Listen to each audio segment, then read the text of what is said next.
What is happening, Bigger Pockets? It's Matt Faircloth. So today I've got a really exciting conversation I want to have with you guys. This is an age-old question that a lot of real estate investors have, which is what's better, single-family homes or multifamily? There are reasons why, one of which is better. And if you're a big investor in single-family, you probably think that this is way better than multi. And if you're a big multifamily investor, you probably think this is better and whatnot. But we are going to settle the conversation today with an expert in single-family. So I'm going to bring in my man Chad Gallagher, who's also a fellow BiggerPockets blogger and a good friend of mine. So Chad, why are you someone worth talking about for single-family homes? What gives you the right to defend this today?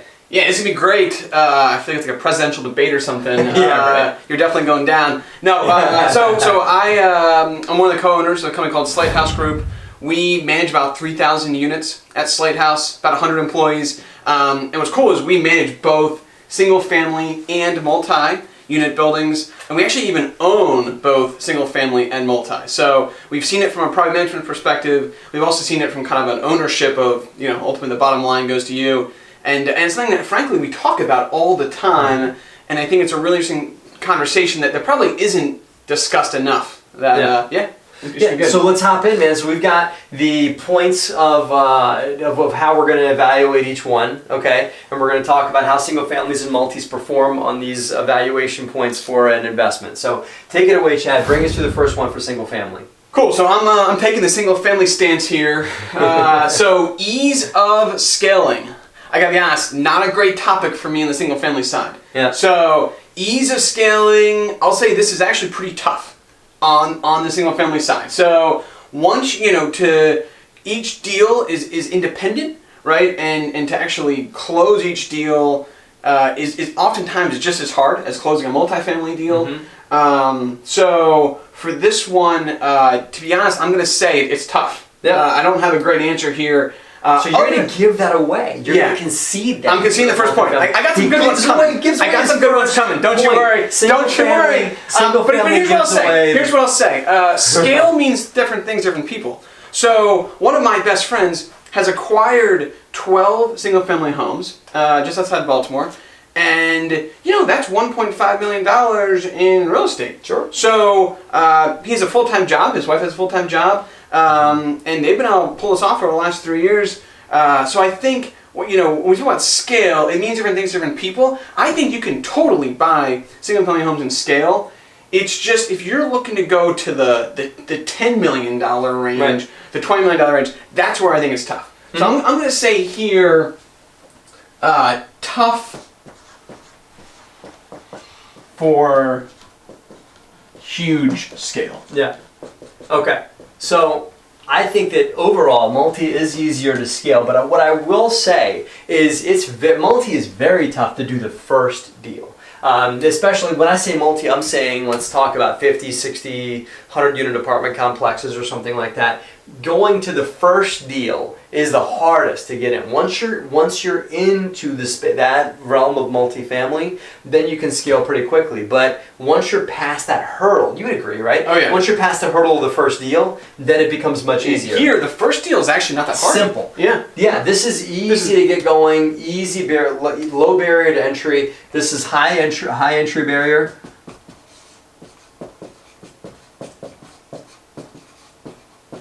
But once you're in, first one's the hardest, right? But then once you're in, it's up from there.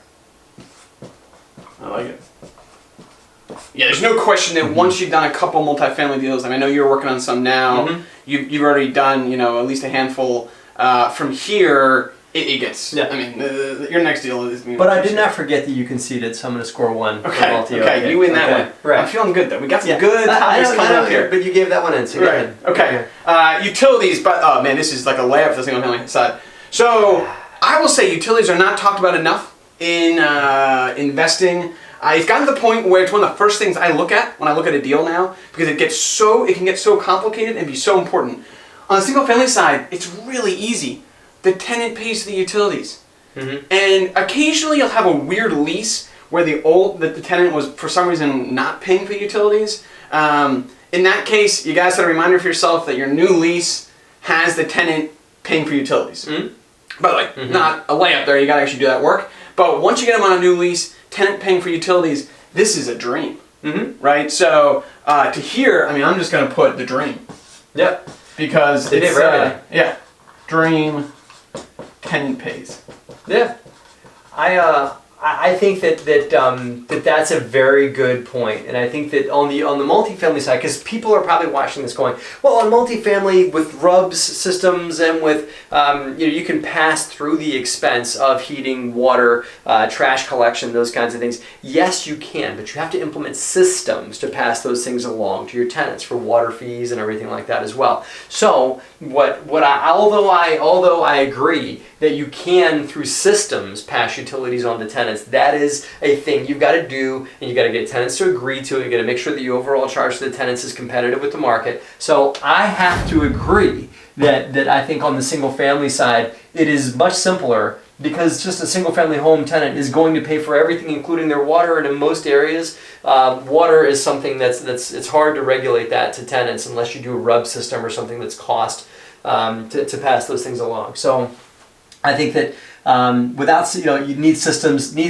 to pass it along. So I'm going to give utilities to the and I'll just add one more point. So RUBS, that comes up a lot. I would say, I gotta be honest, a lot of courts don't even support RUBS. Mm-hmm. So it's not get thrown out. Yeah, it's not as simple as just break out utilities. Right, just divide it by the number of units and just send tenants a bill. Yeah. Cool. What's the next one? Okay, next one here is, by the way, it's 1-to-1. This is good. We tied the scoreboard up. Okay, financing. Game's not over yet, Chad. Okay, so here's what I'm going to say on financing. I'm going to kind of give the good and the bad on single-family homes. So the good, very good on the financing side is, again, it's a very low bar to entry. So, it is not that hard to get approved for a single-family home. Let's say you're buying a $100,000 property. Bank wants you to put down somewhere between 20 and 30%. So you're getting a loan of maybe 70 to 80K. That's the kind of a loan that a lot of people with decent credit can get approved for, right? If you don't have good credit, there's other ways. You get a co-signer who has good credit. Private lending, that's not a crazy amount of money to raise through private lending. So you have a lot of options. You have a low barrier. The only downside I'll say is there's not quite as many long-term creative options as you might have on multifamily. Will sometimes offer some very attractive 40-year amortization, things like that. I would say that's the absolute extreme. Yep. But, if you're buying in your own name, you can get a 30-year fixed loan. If you're doing a commercial, pretty simple. So there's some stuff you can do here that I think is pretty good. So overall, I'm going to say low barrier to entry, some pretty good options. And I'm sure you're going to talk about it, but on the absolute extreme side of multifamily, there's probably some creative There are, and I think that on the financing side for single, I think that on doing smaller deals, it's true, but if you're buying like a big swath of 20, 30, 40 single family homes at a time, it starts to perform like multifamily financing does. But on the smaller side, I think that you're right. You can do small private loans. I've seen people buy single family homes on a credit card through financing. Not that I recommend that, but you could. Multi, once you learn the game, okay, you got to learn the game.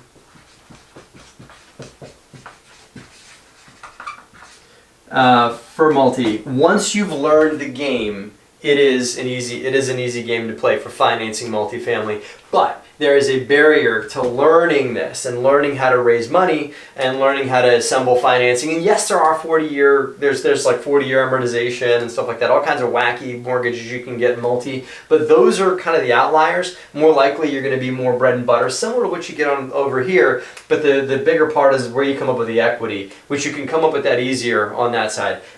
Mentioned my book, Raising Private Capital, we talk about how to finance both of these by using private money.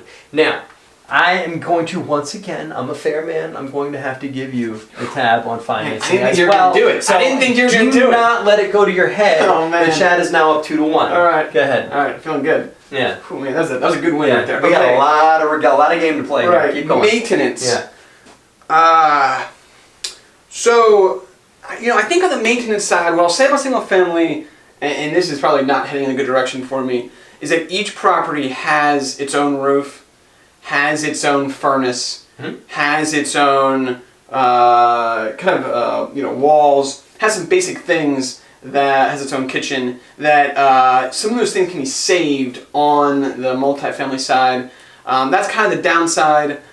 And the other thing I would say about just maintenance in general is, and again, I'm kind of taking a negative perspective here, but coordinating maintenance for a bunch of single-family homes is actually a lot of work. Because you think about it, it's very hard. You would know. It's one of the big challenges in property management is it's not like you're building a big construction site where you've got a team of 5 guys on staff. You've got your foreman there making sure everyone's doing their job, right? So you're having to manage a maintenance team who is scatter site and is coming in and out of buildings, plumbers, electricians. The logistics is something that's probably not talked about enough, and I would say is really hard. So I would say on this one, if you are self-managing on the maintenance side, a lot of work, and you got to make sure you have a good property management company or whoever is managing that maintenance because the logistics of managing maintenance for single families is challenging. The only compliment, and so I'm going to agree with you, of course, because you just gave me a point, but the only compliment I will give you on the maintenance side for single family homes is there are certain things you can pass along to the tenants. Like my single family, because we have single family homes, my single family home tenants cut their own grass. They may make mine, and I've heard of landlords saying like any repair under $200 is the responsibility of the tenant. I do not trust my tenants to make that repair. No. Call us. We'll do. We'll take care of it. We'll do it the right way. But tenants also rodents. Usually you can pest control. You can usually pass on. Correct. You can pass along certain things. Now I think that because of the scalability of maintenance and because of the ability to spread the expense across units and even in larger complexes, the ability to have maintenance as a bottom line, just payroll item, meaning like, okay, a 100-unit complex has a maintenance technician on staff. It's his job to go and maintain that complex. So because of the scalability of multifamily, I'm going to give multifamily that point over here. Okay. Do not take it personally. All right. Yeah, cool. All right, next one. Okay, property management. This is near and dear to my heart, right? So it's slight house manage, 3,000 units. We're thinking about every day, how do you kind of handle the complexities of this? So I would say on the advantages on the single family side, it kind of gets back to some of the other points we talked about. So the utilities being paid for by the tenant is one less thing you kind of have to orchestrate on the property management side. On maintenance, we did talk about how things like lawn, snow removal, and pest control can all be pushed aside. So whenever things are handled by the tenant, that takes things off the plate of the property management company. Mm-hmm. So, I think those are all kind of reasons why this can be easier on the single family side. On the negative side, I would say it's really the same point I just made, which it all goes back to logistics, right? And so, you may have one property here, another property across town, a property there. Kind of tough to keep eyes on everything as an owner. Mm-hmm. Whereas, on the ownership side of multifamily, you can just swing by, maybe once a week and see all your units. Mm-hmm. So, I think there's some advantages and disadvantages here. To be honest, I think I might actually lean multifamily, but I'm interested to see what you think about the property management side. I would even maybe offer to go halvesies with you, but if you're going to give it to me, I'll take it. The only thing on property management I would say on multifamily is that it's an easy line item to expense out, and it's expected to have a property management expense on multifamily, on mid-sized multifamily. On single-family homes, a lot of folks at landlord these just manage them themselves, even though they should hand out management, they don't. Yeah. In that, so I think that property management is okay. You know what? I'm going to give it to you, and here's why. Because property management is something that it's a given here. It's expected that you have to have it. It is what it is. Sure. It's hard to run. I've only seen a few people try and run a mid-sized multifamily and successfully manage it themselves without charging a management fee, without having payroll or staff or whatever it is. You need people to run something like this. Okay? Property management only makes this a better asset. It's necessary here. It improves this. You with me? You'll take it? The only caveat I'll make here is just be careful. If you're going to self-manage a single-family home, we have seen some great people run into some really bad situations. So I tell people all the time it's not a bad idea to actually manage your own property. Mm-hmm. I think it's a really good experience, but just be careful. Like make sure you've got someone on the bat line to call who can walk you through stuff. But I do think if there is property management here, it greatly improves this. Here it's just necessary. You just have to do it. So okay, cool. Keep going. So appreciation I think the advantage is on the single family home side, and here's why. So let's see. This is gonna maybe get some. This is where we're gonna go. Okay. This is where we're gonna get at. Yeah. Okay. Yeah. So with a single family home, the end buyer, if you go to actually sell the property, the end buyer could be an investor, but it could also be someone who wants to live in that house. And so because of that, you kind of set yourself up for two different avenues. You have the kind of income approach where as rents increase, the investment value increases. But then you also have the, what if that neighborhood just takes off? And in 10 years, you sell to someone who just wants to live there. We've seen that happen. Our first ever house we bought in Lancaster County, Pennsylvania, right in the city of Lancaster. It's right next to the hospital. And we actually didn't buy it for appreciation. We bought it because it was we paid about 80 grand, rented for like $900. Great place to start in real estate. We still own it today, but that property has appreciated about 2x in the last 6 years. Which that's awesome. You know about now when it's making multifamily deals, and you could see that potentially, but that's hard to find. And that appreciation was not because of the investment. That's interesting. I'm going to give you the other side of appreciation for multifamily, and then we'll have a friendly discussion on which one it should be. On multifamily, you get to do something called forced appreciation, meaning it is not a single-family home buyer that would ever buy that.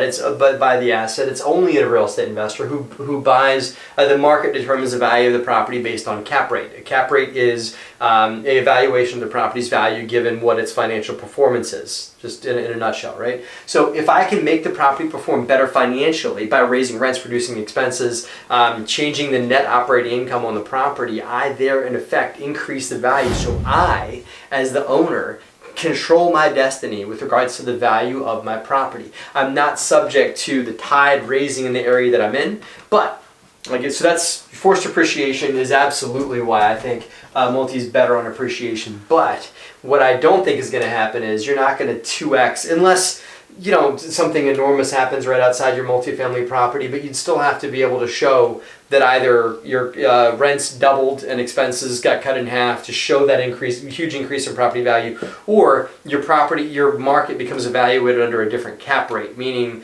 maybe Disney World decides that they're going to open up a new outlet right around the corner from your building, and that drops your cap rate and that changes your value. That's kind of getting lucky, catching lightning in a bottle or something like that. So I see both sides of this. I'd be willing to go half and half with you. I'll you want to go half and you want to go halfsies? Okay. Yeah. Cool. All right, go ahead. Okay, so the next one is vacancy. So here's what I'll say. The advantage of a single-family home is there is very high demand for a family that wants to come in to a single-family home and spend the next 5 to 10 years there. Right? Like I have a little time, but like there are people who one of the stories I love is an investor we're friends with always says his favorite moment is when the family brings in the piano into the rental. Right? Because when that piano comes in, piano's never going anywhere. What's he know? He knows these guys aren't going anywhere. Right? Yeah. And so, on the multifamily side, I mean, you could own assets that look kind of more like townhomes, but more often than not, this is where you're going to get that 5-bedroom single-family house where the piano gets moved in, tenant doesn't leave for 6 years. So that's the dream here. Job anchor. Yeah. Yeah. So that's a good point, is that on the vacancy side of single-family homes, they do tend to stay longer. The average occupancy time is around 7 years from the data that I've seen here. Now, the way that I think multifamily absolutely smokes a single-family home on vacancy is single-family is awesome until the tenant moves out. Until at the end of that 7 years, then they decide, you know what? I'm out of here and I'm leaving that piano. You move it, right? You deal with that. Right. All right. So there's maybe they didn't even tell you they're moving. Maybe they just bounced. Maybe I mean, I got to tell you, the amount of money that we've paid in turning back around a single-family home where the tenant got evicted, it has been off the charts because they really start to live in these houses, and you got to repaint the whole thing. You got to do this, you got to do that. You got to turn the place upside down and bring it back to living status again.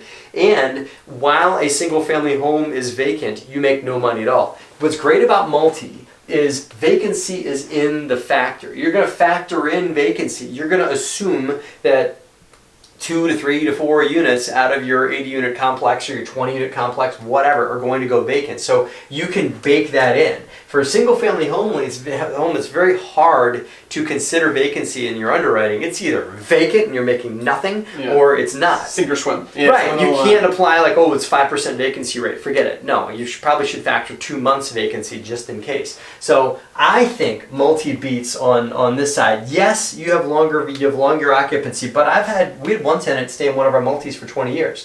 The guy's been in there for 20 some years. He's never going anywhere. He doesn't have a piano either. I think that multi. I'd like to award multi the vacancy prize. What do you think? Can you give that to me? I'll give it to you. You're still up, by the way. I'll give it to you. Okay. It's go ahead. Yeah. Oh, no, wait. We're caught up now. If I give this to me, we're even. So now it's down to the buying competition. Go ahead. This is going to be an interesting one. So I'm going to approach buying competition in today's market.